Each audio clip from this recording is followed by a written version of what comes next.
10h38. 4,4 degrés Celsius. Goût du jour acide. Odeur sang et neige fondue. Niveau de bruit 10 sur 10. Beaucoup de cris. Des sirènes et des cris. Poussez-vous, la surveillante. Encore des sirènes. La police. Goût de métal. Besoin d'air. Niveau de bruit 11 sur 10. Avant, plus petit, ma mère me regardait quand je partais pour l'école. Elle me regardait traverser, même de loin quand je suis devenue plus grand. Comme ça, pour prendre soin, pour me protéger, elle disait. J'aurais pas dû regarder. J'ai regardé, mais j'ai pas protégé. J'ai pas protégé. J'ai vu le ballon, la rue, la voiture, le ballon, la fille qui courait, j'ai tout vu. Mais j'ai pas protégé. L'oiseau, j'ai toujours du mal à en parler à partir de l'anecdote comme on aurait envie de le faire parfois, dire oh bon, ça parle de ça.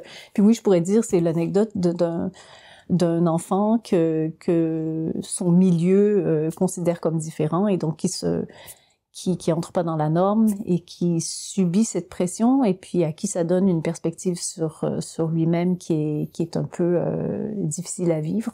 Et donc cet enfant va finir par penser que c'est une bonne idée de disparaître.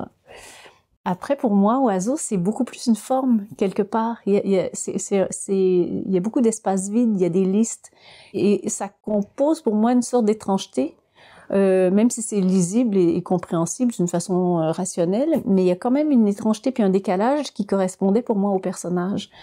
À l'origine d'un texte, pour moi, il y a une traversée déjà rythmique de certaines choses par le corps et tout ça. Des fois, c'est des mots ou juste une présence. Une présence, ça a l'air un peu mystique, mais c'est très concret. Un personnage qui se met à nous habiter, puis qui se met à circuler à travers nous, puis qu'on a envie de faire exister.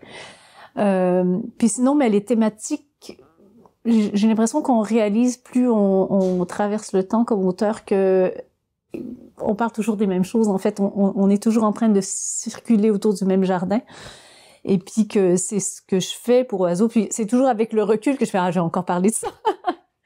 Mais la thématique de l'exclusion, la thématique de la personne un peu à côté, la pression des normes, c'est des choses qui habitent mon travail toujours d'une manière différente. La question identitaire aussi, de comment on se raconte soi par rapport à ce que les autres projettent sur nous. On dirait que j'y reviens toujours d'une façon un peu différente, mais j'y reviens continuellement. Donc, j'imagine que ça fait partie des questions à la fois qui m'habitent comme personne, puis qui m'habitent comme observatrice du monde aussi. Souvent, quand j'écris, c'est très, très long parce que je commence avec un point de départ, puis je me rends compte que je fais ça parce que j'écris un peu en spirale. J'ai l'impression de tourner autour du sujet, puis au bout d'un moment, quand j'ai fait sortir beaucoup de matière, de voir « Ah, tiens, il y a un fil qui se tire ici ». C'est souvent la manière dont je procède. Pour ce projet-là, ça a été beaucoup plus rapide que ça. J'ai beaucoup moins tourné, en fait. Je pense que les éléments étaient plus lisibles pour moi dès le moment où je me suis rassise devant les morceaux. Il n'y a aucun mot qui ne vient que dans ma tête. Les mots, ils viennent dans le corps. Quand j'écris parfois, d'ailleurs, j'ai besoin de les parler, en tout cas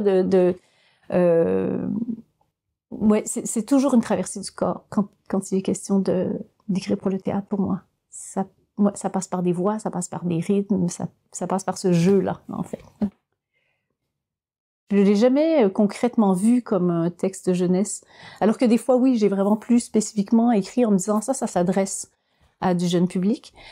Et Oiseau, ça peut tout à fait correspondre aux besoins, puis oui, ça se prête très très bien à un projet jeune public. Et j'ai l'impression, en même temps, que je parle beaucoup aux adultes. Peut-être que même que les choses que je dis aux adultes à travers ce texte-là sont celles qui m'importent le plus. Il n'y a pas de différence pour moi dans la posture quand on écrit du théâtre jeunesse ou du théâtre qui n'est pas jeunesse. Et il n'y a pas de frontière aussi claire dans ma tête, en fait. C'est le même travail, c'est la même façon de forger, c'est la même recherche de rencontres, en fait. Je pense que je suis aussi une adulte qui ait gardé quelque chose de très juvénile, malgré l'âge. Et puis j'ai l'impression d'y appartenir encore quelque part. J'ai l'impression que peut-être je parle aussi aux adultes qui, comme moi, ont gardé cette espèce de fragilité, mais aussi candeur jusqu'à un certain point, regard sur le monde un peu en décalage. Et c'est peut-être à cause de ça que pour moi, écrire pour la jeunesse ou écrire pour des adultes, c'est les mêmes personnes, quoi.